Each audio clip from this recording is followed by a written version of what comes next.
مظہر صاحب آپ بتائیں سر، آپ کس طرح سے آپ کے لیے پھر فخر کی بات ہوگی، میرے لیے پھر فخر کی بات ہوگی۔ مظہر عباس صاحب آپ بتائیں، پاکستان کا جس طرح سے امیج ڈسٹارٹ کرنے کی یا دنیا کو گمراہ کرنے کی کوشش کی جاتی رہی ہے پچھلے چند سالوں میں، آپ کو کیا لگتا ہے یہ جو سفارتی اس وقت کوششیں ہو رہی ہیں انہوں نے کس حد تک رول پلے کیا ہے؟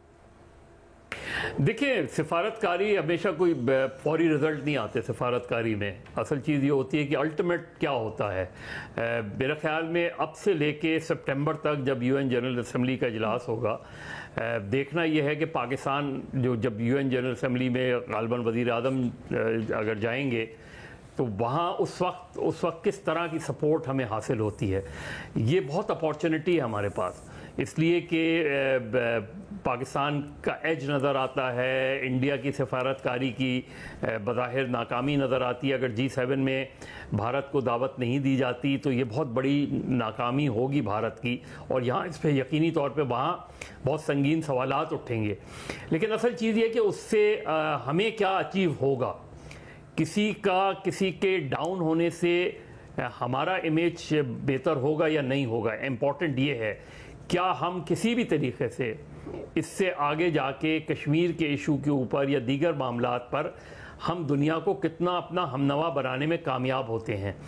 اب بلاول بھٹو ایک ڈیلیگیشن امریکہ لے کے گئے ہیں، لندن جائیں گے، دیگر جائیں گے، ایک ڈیلیگیشن طارق فاطمی صاحب لے کے گئے ہیں یا جا رہے ہیں ماسکو وغیرہ،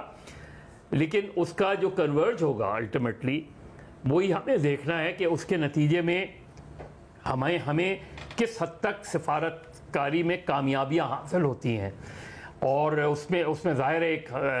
جو ہے سب سے امپورٹنٹ ایشو یہی ہے ہمارا کہ اگر بھارت کے ساتھ تعلقات بہتر ہوتے ہیں تو کیا کشمیر کا ایشو جو ہے وہ سر فہرست ہوگا، کیا دنیا کشمیر کے ایشو پر پاکستان کا ساتھ دے گی، کیا دنیا اس وقت جو پاکستان کا ایک موقف ہے جو بظاہر دنیا ہمارے ساتھ کھڑی نظر آتی ہے، کیا ہمارے ساتھ کھڑی رہے گی۔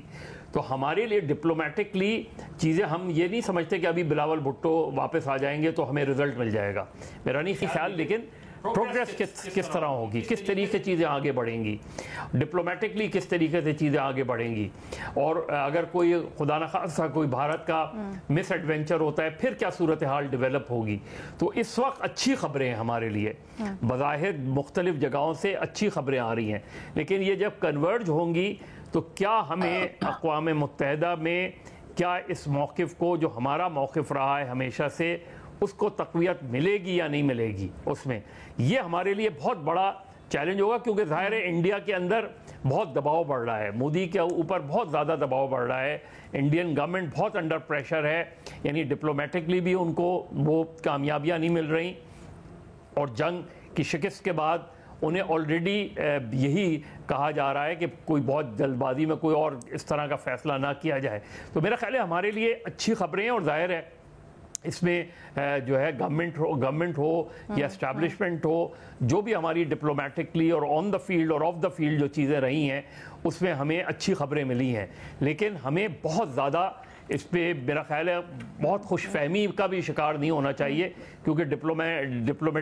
ڈپلومیسی میں چیزیں تبدیل ہوتی رہتی ہیں۔ اچھا، انڈرسٹینڈ آپ لوگ جو کہہ رہے ہیں کہ ابھی ہمیں انتظار کرنے کی ضرورت ہے کیونکہ ڈپلومیسی میں وقت لگتا ہے چیزوں کو، لیکن اگر ہم ماضی کی جو رائے جنرلی دنیا کی رہی ہے اس کو دیکھیں، پاکستان کا طالبان کے ایشو کے اوپر پورا کردار، اس سے متعلق جو ایک دنیا کا ہمارے متعلق ایک پرسیپشن بن گیا تھا، وہ پھر اس سے بڑھ کر ہم نے پچھلے کچھ سالوں میں دیکھا کہ پاکستان سفارتی طور پر آئسولیٹ ہو گیا تھا، سعودی عرب سے تعلقات ہوں، امریکہ سے تعلقات ہوں، چیزیں ہوں، اس کے کمپیریٹیولی آج ہم جہاں کھڑے ہیں اس کو اینالائز کرنا آئی تھنک بڑا ضروری ہے، اور اس کے اوپر اگر اوپن ہاؤس اس کی ایک سب سے بڑی وجہ یہ ہے کہ جو اگر آپ ہمارا ماضی جو ہے اس پہ بڑے سوالات ہیں، ٹھیک ہے، آپ دہشت گردی اٹھا لیں، افغانستان کے طالبان کے بارے میں دنیا کا کیا نقطہ نظر تھا، اور آج بھی ہمیں جو الرٹ رہنا ہے وہ یہ کہ کوئی ایک واقعہ جو ہے وہ آپ کو ایک دم جو ہے بیک فٹ پہ ڈال سکتا ہے، لہذا ہمارے لیے بہت امپورٹنٹ ہے کہ انٹرنل سیکیورٹی اور ایکسٹرنل معاملات، اور پھر ہی وہ سفارتی طور پر بھی سپورٹ کر پاتے ہیں۔ مختصراً بھٹی صاحب، مجھے ایسا لگتا ہے، ہو سکتا ہے میں صحیح نہ کہہ رہا ہوں یہ، کیونکہ مجھے ایسا لگتا ہے کہ طاقت جو ہے وہ امن کی ضمانت ہوتی ہے، یہی امریکہ